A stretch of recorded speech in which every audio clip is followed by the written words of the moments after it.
ओम श्री गुरुदेव दत्त श्री स्वामी समर्थ. नमस्कार मित्रांनो, आपण मागील भागात द्वादशी पर्वाचे महत्त्व बघितले. पंचपर्वापैकी द्वादशी पर्वाला हे अतिशय महत्त्व आहे. त्या द्वादशी पर्वाला काय दान दिले तर त्याचे पुण्यफळ आपल्याला लाभत असते. तर या द्वादशी पर्वाला अमुप दानाचे विशेष असे महत्त्व आहे. तेच आज आजच्या भागामध्ये आपण बघणार आहोत. त्यामुळे व्हिडिओला शेवटपर्यंत नक्की बघा आणि तुम्ही जर चॅनलवर नवीन असाल तर चॅनलला सबस्क्राईब करा. अधिक मासात द्वादशीच अमुप म्हणजेच अनारसे याचे विशेष असे महत्त्व आहे. आणि हे अनारसे शुद्ध तुपात तळलेले जोड 33 अनारसे काश्यपात्रात ठेवावे, त्याची पूजा करावी, त्यावर वस्त्र घालावे, ब्राह्मणाला बोलवून त्याच्यावर दक्षिण, विडा, अनारसे हे दान करावे, पुरुषोत्तमाची प्रार्थना करावी. या अनारशांचे वाण विष्णू स्वरूप समजून जावयाला देखील द्यावे. अधिक मासात गायीची व तुळशीची, श्रीकृष्णाचा, ब्राह्मणाची ही पूजा करावी. या पुण्याने मानवाचा उद्धार हा होत असतो. या संदर्भात विष्णू लक्ष्मी मातेला एक कथा सांगतात. ती कथा आज आपण बघणार आहोत.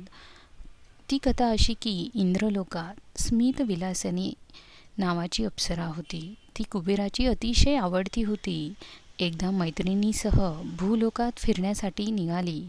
ती कुरुक्षेत्रात मैत्रिणीसह राहिली. तिने सुगंधी फुलांची माळ ही ओली आणि त्या सुगंधाने तिला मदनबाधा झाली.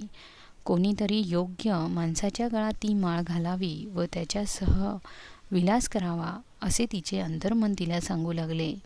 तिला तिच्या योग्य तरुण सापडला नाही. कामविवल अवस्था तिने आपल्या सखींना सांगितली. तेवढ्यात तिला दुर्वास ऋषी दिसले.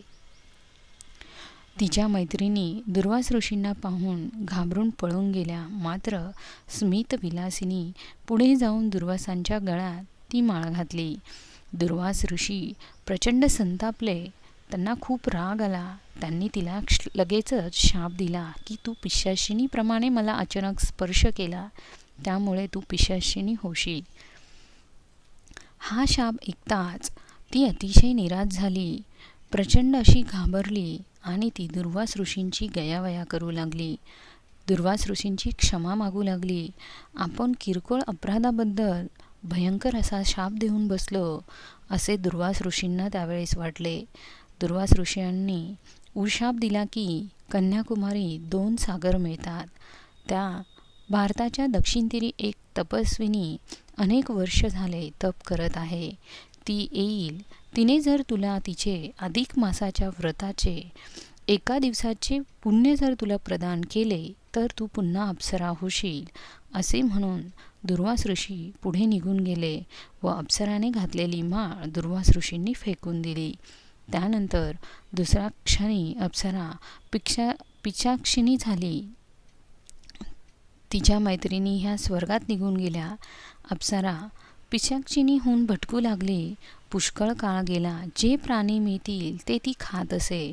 दुर्वास ऋषी तिला म्हणाले होते की तू जेव्हा भुकेने कधी व्याकुळ होशील तेव्हा व स्त्रीला भक्षण करण्यास धावशील, पण तिला न मारता तिला शरण जा. भटकत ती दक्षिण दिशेस गेली.